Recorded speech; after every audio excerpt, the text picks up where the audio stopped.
Hi, I'm Paul, I'm Tammy, and and we're we're inseparable. inseparable. Okay, we got that right. Today we're going to do another BS video. By BS, the backstories. Backstory. The backstories to the music videos we do. They're not backstories of the band or anything like that, but our Yeah. own personal take on them. And we're going to do two songs. Well, they're actually three. One by Steve Perry, and then a double by Journey, which is Feeling That Way Anytime. Mhm. And these songs are always played together, should always be played together. It's Mhm. really just one song.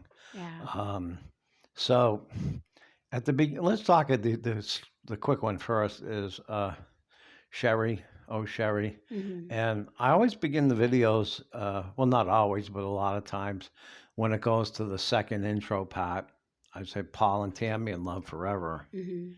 And this time I put Paul and Sherrie in Love Forever. And this really happened. We're not making this up to go with the song. Yeah. You tell them how you got an alias of Sherrie LeBlanc.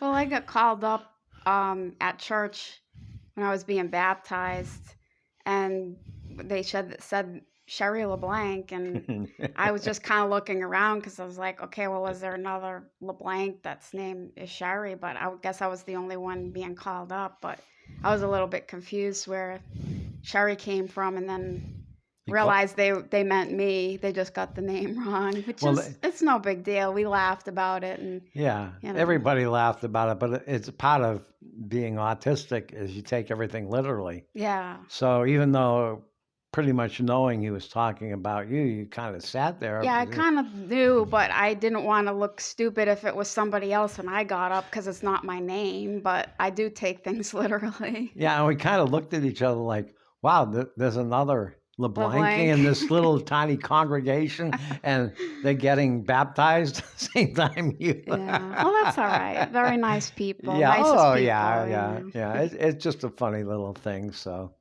I just thought I'd mention that. And the Yeah. second, um, feeling that way, and anytime. Mhm. I always projected this to be a spiritual song, Mhm. okay, with spiritual eschatological lyrics, okay, and that sounds a little complex, and but it's there. The buzzwords are there, you know, way, saved, Mhm. and then talking about when the summer's gone, she'll stand there, be standing there by the light. Once she's gone to where she's going to, she should know wrong from right. Okay, when the summer's gone, somebody that studied eschatology, full belief that this, the wedding supper of the Lamb, which is when the rapture occurs Mhm. and the day of judgment on the world, will happen at the end of the summer, beginning of the fall, either on Rosh Hashanah or right on the precipice and many people were familiar with the rapture. And it only makes sense, the light, she's standing by the light. It's not a light post. Yeah. And then the end of the summer is an indication. And once she's been to where she's going to, she should know wrong from right. That has nothing to do with a human love story. Okay, that's far more reaching. But the thing we discovered, and we doubted it when we saw it, and we listened to it a few times and realized it was right. Um, what is it? You came into my life. You judged my Oh yeah, you judged my life. you judged my life. A lover doesn't do that. We always thought it was you touched my life. Right. Didn't realize that word was judged. Yeah. So the word is judged, and but soft and warm on a summer's night.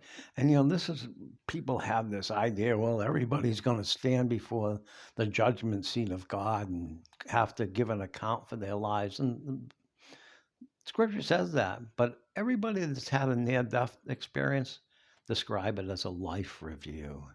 It Oh yeah. wasn't this harsh harsh judgment. judgment thing. Yeah. And let me tell you, if you someday find yourself standing before God, you have nothing to worry about. Hmm. If you don't find yourself standing before God, then you're in trouble. Well, there's a difference between having fear of God and fearing God, because He's Mhm. not a hard punishing God. He's a Mm, loving, forgiving God. But mm. they religion uses that to scare people, and you know people are afraid to die because they think they're going to go to hell, and you go to heaven, you're not going to be reprimanded for what you did wrong, and Yeah. But I mean, I was listening through this for, looking for any imperfections or anything. I started to weep because I hmm realized there's more to it. I mean, we're not learning or studying eschatology.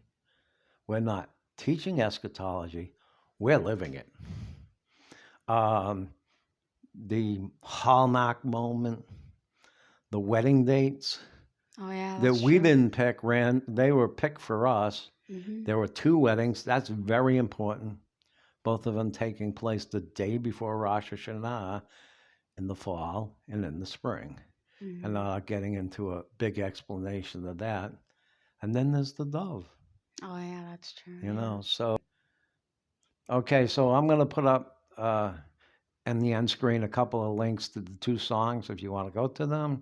Mhm. And thanks for watching. Take care. God bless. We Love you. bye. Bye. Okay, that was good.